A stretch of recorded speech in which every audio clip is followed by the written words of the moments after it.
Here, we uncover the secrets of love and relationships, explore issues of infidelity. Join us and immerse yourself in the world of emotions. I would probably have left it alone and continued my life without her, but it was his mistake that did this. He made me act on this mistake, and whether she saw it or not, their complete disregard tore me apart. That it was obvious that Samantha, with whom I had lived for 6 years, would not be my wife for long. Part of the problem in our marriage was that I had been working too much over the past 6 months.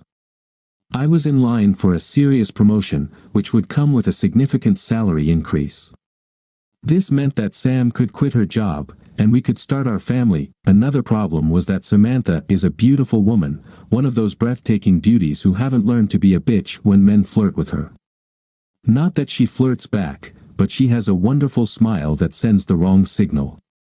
Since Sam resembles Scarlett Johansson so much, with the same beautiful face and magnificent body, just taller, men naturally gravitate towards her. For some time, I had suspicions. She worked late too often, and she had to go out of town more frequently. But the mistake on his face at their company's holiday party was undeniable evidence. I almost had to force Sam to invite me to this party, and now I knew why. Respect is an important thing in my family.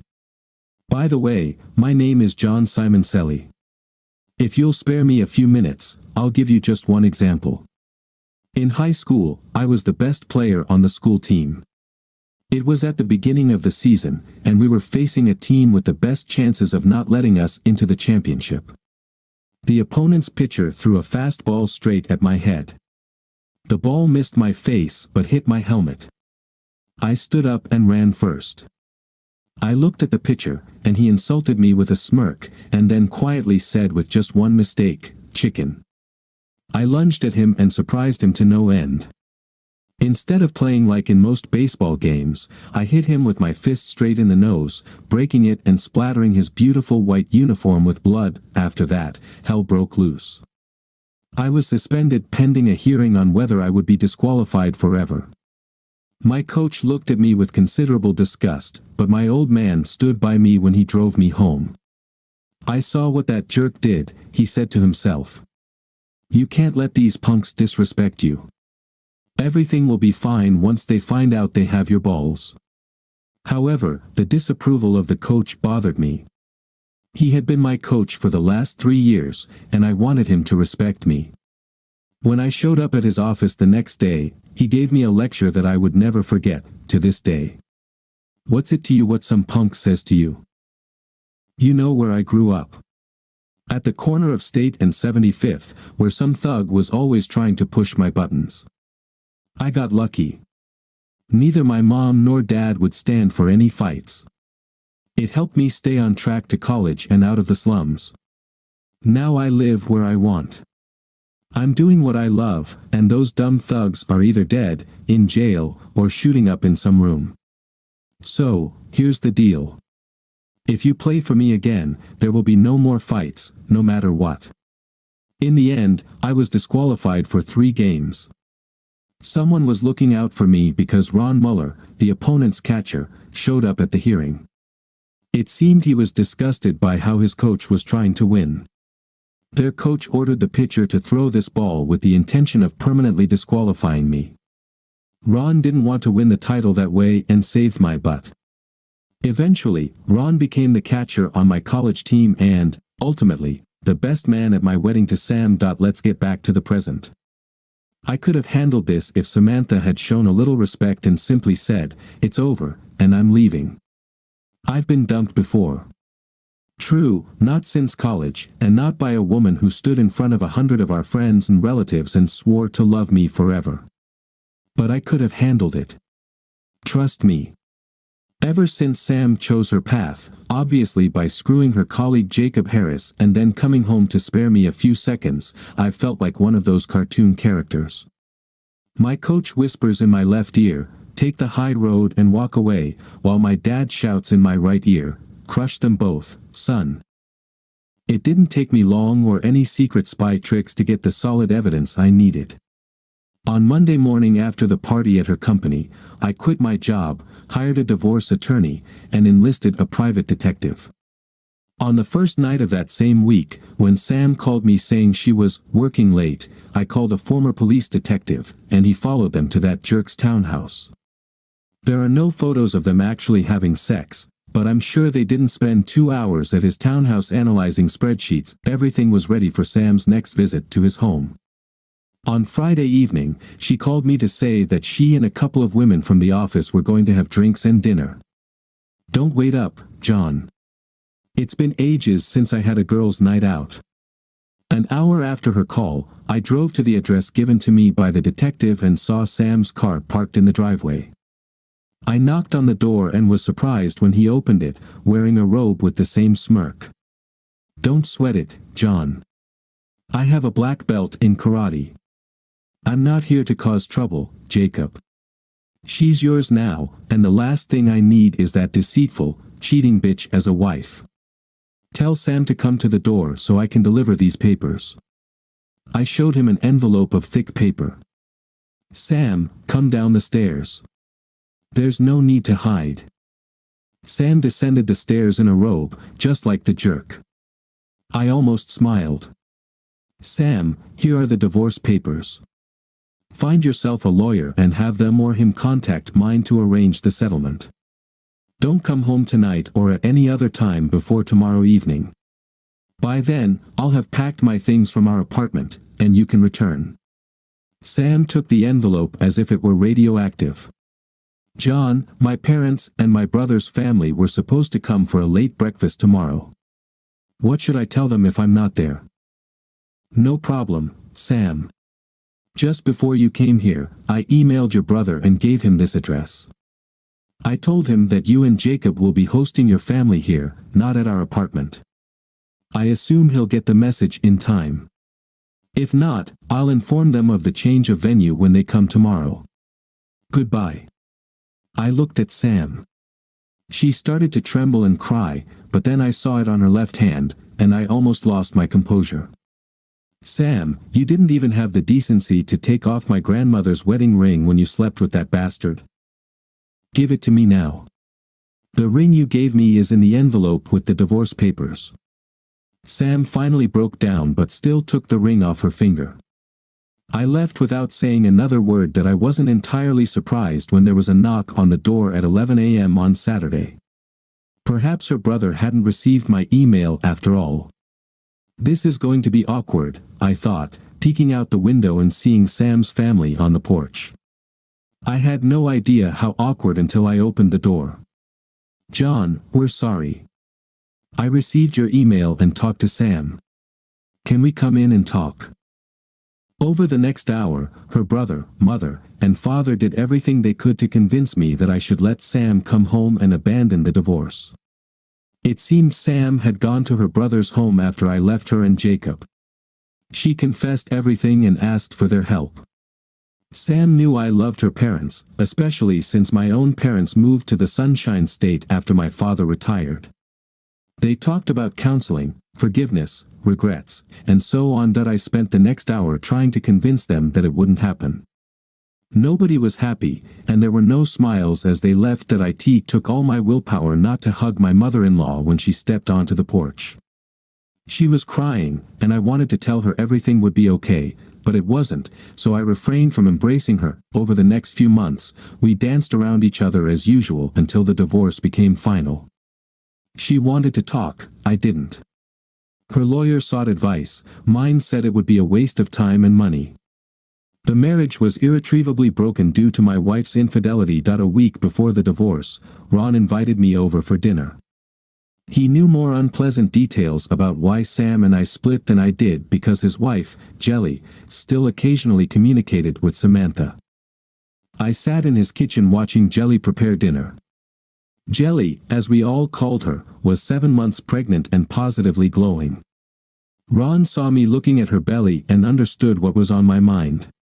John, let's step out onto the porch and chat. Meet you there, I'm out of beer. I headed to the fridge and, on the way, hugged Jelly around the waist. He adores you, Jelly. Never let him down. Why should I bother, John?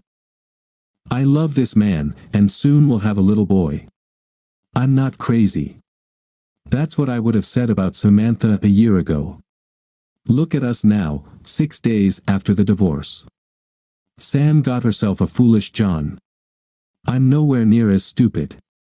Ron won't try to talk me out of this, will he? Go there and hear what he has to say. I'll tell you what I tell Sam every time she calls. I'll support both of you in any way I can, except for expressing my opinion to either of you about what you should do. I kissed Jelly on the cheek and stepped outside. I handed Ron one of the beer cans and waited. John, Sam wants to meet with you and talk before the divorce is finalized. She called me and asked me to invite you. That's not surprising. I've thought about it a bit because she's asked before. Why should I give her the satisfaction of her remorse? All it'll do is soothe her, and I'm not going to give her that. I wouldn't either, John. But let me ask you. Do you have any unresolved questions she can answer for you? If so, lay it on her. Get your questions answered first, then do whatever you want. Leave, stay, listen to whatever. What he said made sense. So you didn't call me here to give her another chance? No, John. I only want the best for you. If that means divorce, then I'm with you. I met Sam the evening before our court hearing at a small cafe. We asked for a table in a quiet corner. Thank you for meeting with me, John, Sam said, looking like she was about to burst into tears. It took all my willpower not to think about her little hands that I didn't give her a chance to start the discussion. Sam, I know you have something to say to me, but first, I have a couple of questions. The waiter chose that moment to take our drink orders and start talking about the chef's signature dishes. I interrupted him as politely as I could, ordered a bottle of wine and a chef's salad for two, and asked the waiter to please leave us alone as much as possible. He understood. Sam, my first question is, why? I thought we had something special. We were special, John, but the reasons for my actions, it's all old cliches. We were together and exclusive for 7 years. I was tempted by a cute guy at work who complimented me at every opportunity. You spent more and more time thinking about work or being on it. That's unfair, Sam. You know I spent hours just to get that promotion. You wanted to be a stay-at-home mom, and I tried to make that possible. I know that, John. I knew it back then too. But at that time, I was a selfish bitch and wanted it all. Right now, I can't believe how badly I messed up. We had less than a year left before our kids were born. I even had names picked out. Tears streamed from her eyes, and I still resisted, not holding her hands. Okay. I promised myself I wouldn't ask, but I need to know. Was he so much better in bed than me? Sam surprised me. She started laughing through her tears. No, no, no. He wasn't even close to being good in bed. I never had to fake it with you. Sam didn't notice as the waiter approached her from behind when she said this, and when he served the wine, he seized the moment to look at my knees and grinned as he walked away. Sam blushed beet red, and we laughed together for the first time in 6 months that we finished our salads and wine. Sam spent time trying to get me to accept her apologies, but I wouldn't give in. I told her I might someday, but it was too harsh and too soon. As we got up to leave, Sam dropped one last bomb on me. This is another reason for my actions. John, sometimes you can be as cold as ice. Our marriage will be over tomorrow, and you're like a statue. No tears, no screams. I cry myself to sleep every night. Did you really ever love me? Sam, I loved you more than you can imagine. But first, let's clarify a couple of things. Several times tonight, you mentioned your actions. Let's call it what it was. You cheated on me, Sam. You slept with another man when you should have been faithful, betraying everyone else. Secondly, whether I go home tonight and get drunk or cry, that's my business. Most likely, after our divorce tomorrow, you and the asshole will become a couple. He has already shown what he thinks of me by sleeping with my wife, ruining my marriage and laughing at me the whole time. If I cry now or tell you about my bad nights, you'll surely tell him someday. Then that arrogant jerk will laugh at my expense again. Don't push me, Sam. You don't want to see the demon lurking beneath the surface. The next day, I didn't go to court. My lawyer took care of it. It was a modern divorce, without fault, with a fair division of assets. That day, the marriage had just fallen apart. Months passed after the divorce. I used that time to plan. I did get a promotion at work and a significant raise, but I had no one and nothing to spend it on. I probably spent too much time reading porn stories after Ron told me about it one evening over drinks. Ron told me about the ins and outs of the category, loving wives, and said there were hundreds of stories where the abandoned husband avenges his ex-wife and her lover. I read the stories, took notes, and evaluated my favorite methods of revenge. Ideas that would land me in jail were rated quite low. Psychological terror was rated quite high. The rating changed after one day when I had the misfortune of encountering Jacob. At that time, I didn't know it, but after our divorce, Jacob and Sam started dating again and were now engaged. Jacob made it clear to me that he won, I lost. Sam was fantastic in bed, he couldn't get enough, and apparently there was something wrong with me since he got her into bed so easily when we were married. Was I a coward for turning and walking away? I wasn't afraid of Mr. Black Belt, but I had just spent 2 years busting my ass to get this promotion, and any physical altercation would have screwed that half of my life over. This guy already messed up my personal life. Will he find satisfaction in ruining my work life too? I walked away. My method of payback hit me like a thunderbolt out of the blue. It's a funny trait of some guys. They can't resist and dip their pen in the company inkwell. Jacob wasn't an exception. Sam wasn't the first woman from their company he dated. Once, Helen Smith, a woman I met at one of the corporate parties, called me. She wanted to meet me for dinner, her treat. Things were getting serious between Jacob and Helen, or so she thought, when he suddenly started treating her like a plague. Jacob dumped Helen when he decided to pursue my wife. The relationship between Jacob and Helen heated up again while Sam was dealing with our divorce, but it turned cold immediately after the divorce was finalized, and Jacob and Sam became a couple again. Helen was furious, and there's no fury like a woman scorned. How could you let Jacob steal your wife without even putting up a fight? I was at that holiday party last December and saw how Jacob behaved. I was still in love with Jacob and hoped you would fight for your wife. You did nothing. Are you ignorant or just weak?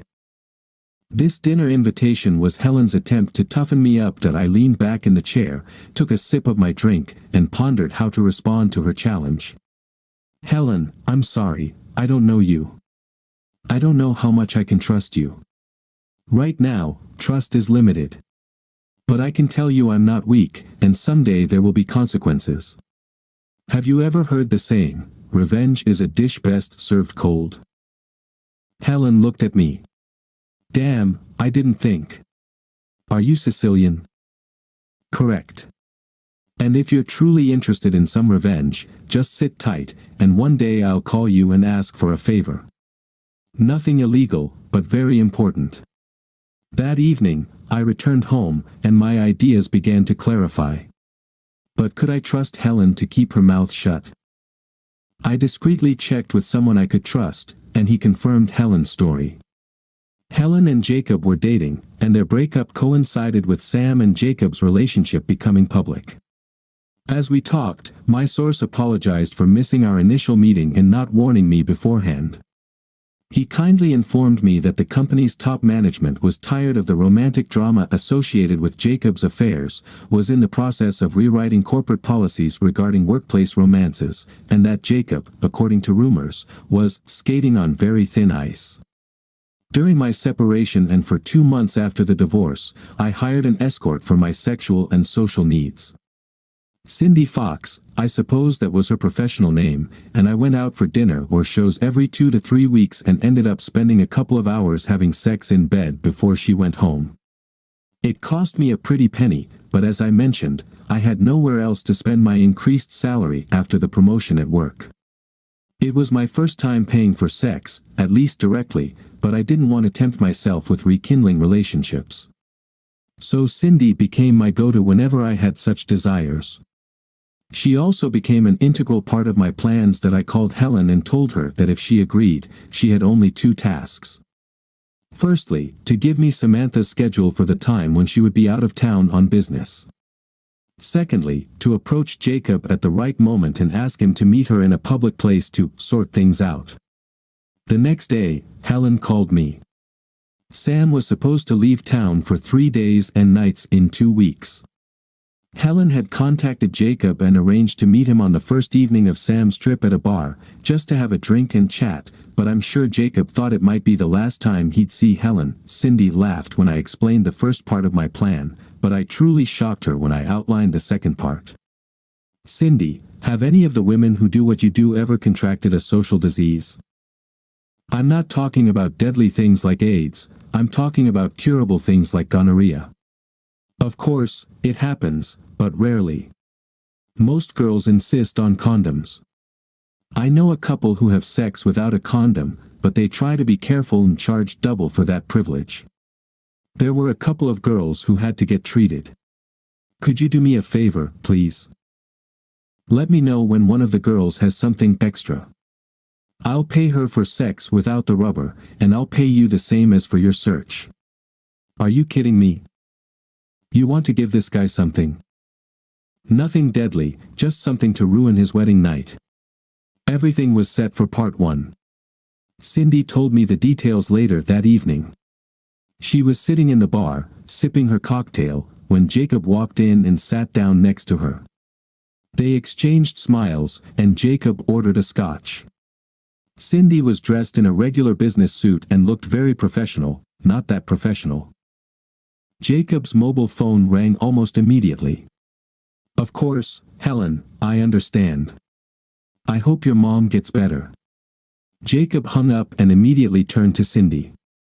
Hi, I just got dumped because my girlfriend's mom got sick. Can I buy you another? Cindy grinned broadly at Jacob. Sure, I can handle 2, but don't try to get me drunk. I've been on the road for 2 weeks, and in that time, I haven't seen my husband. A girl starts to get lonely. Cindy flashed the engagement ring I bought at a pawn shop for just such an occasion. It was like waving a red cape in front of a bull. Jacob took the bait. My name is Jacob, nice to meet you. Anne. They drank and chatted for about half an hour. Cindy actually had a third glass and tried her best to appear a little tipsy. Before she finished the third, Jacob was trying hard to seduce her. Light touches on her hand and leg, charming conversation with enough sexual innuendo to try to warm her up. Cindy told me it was hard not to laugh at all the effort he was putting into this, considering she was getting paid. Finally, she got tired of the seduction. She finished her cocktail and invited him up to her room. Jacob and Cindy had sex twice in her room. Of course, Jacob didn't know that the whole event was being photographed. Cindy kicked him out, saying she needed to compose herself and get some sleep, but not before getting his mobile number. Then we looked at the photos on my laptop. I promised that any pictures where she could be recognized would be deleted before the camera or memory card left the room. Even after deleting half of the photos, we're left with dozens that show Jacob sleeping with this stranger. The wedding was still a month away, and I hoped we'd be lucky by the end of the month. 2 weeks later, Cindy called me with news. One of the girls has gonorrhea. I found out because she asked me and another girl to cover for her while she takes her medication. Did you tell her about my request? In brief. She's willing to talk, but bear in mind she's a professional and will probably charge you double because she thinks it'll be hard for you to find a replacement. What about your rate, is it changing? No, I suppose we made a deal, and you always take good care of me. And it's true, because I always left her extra tips that so Cindy and I met with this young lady, she insists on not being named, and worked out the details for the second part. It will cost me a few thousand, but it's worth it. Cindy calls Jacob the next day. Hi, Jacob, darling, it's Anne from the hotel. remember me? How could I forget? Are you in town? Yes, I thought, are you ready for the sex of your life? Pretty confident. We had a lot of fun that night, but what are you willing to do to make it the sex of my life? I'm here, at the hotel, with a colleague. She's wild, and after what I told her, she thought you could handle both of us tonight. Can you handle it? Of course, Jacob's self-esteem made him believe that two women would want to him. I just need to make a quick call, and I'll be in the lobby. Not in the lobby. Just come up to room 449. We'll be here. Bring some chilled vodka. When Jacob arrived at room 449, our mysterious girl was there, but Cindy was not. Where's Anne? He asked. Anne got a call from home. Her son got sick, and she went back to her room, introducing her husband to the schedule. She said he's dealing with a sick child for the first time. But you and I can start, and they did. Cindy never showed up, but our mysterious girl did everything she could to make Jacob forget about the threesome. After he left at 10, she met us at the local cafe and collected the remainder that I owed her. I admit, I felt like shit doing that to the guy, but he's such an asshole that by the time he left, I was almost feeling better. She took the envelope and walked out the door. Cindy looked at me and shrugged. I told you she's a pro. You paid me for the night. Want to go to your place?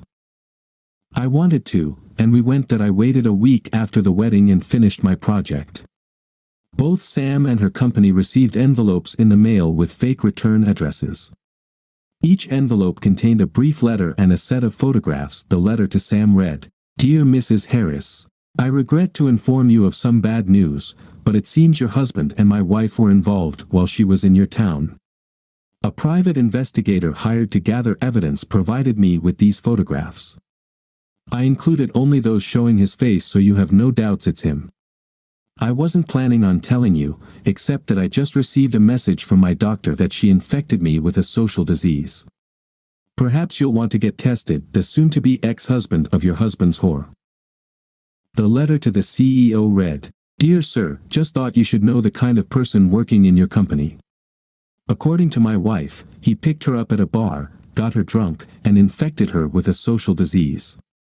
I don't know if this letter will reach you or if you even care, but I'd keep an eye on this scumbag. Seems he has no morals.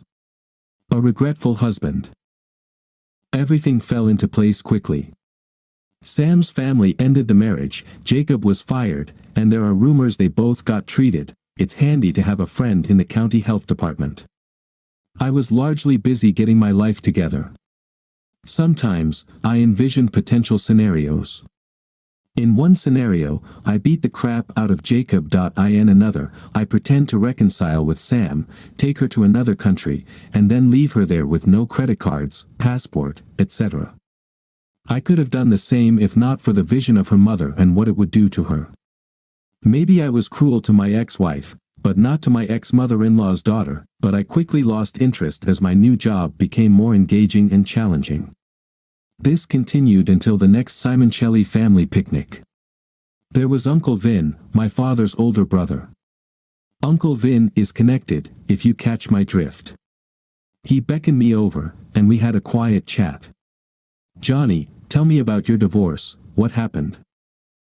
"I liked that girl," he said. I recounted to Uncle Vin the Reader's Digest version of our breakup. "What did you do about it?" he inquired. Then I explained what I did to get revenge. "That's terrible, but not exactly scorched earth." "No, Uncle Vin. I did everything to leave it behind.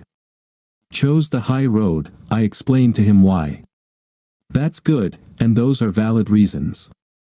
You know, that baseball coach really did you a solid." Uncle Vin wasn't exactly a big fan when it came to racial issues, but he always found it amusing that a black man from the Chicago projects had as much impact on my life as my father.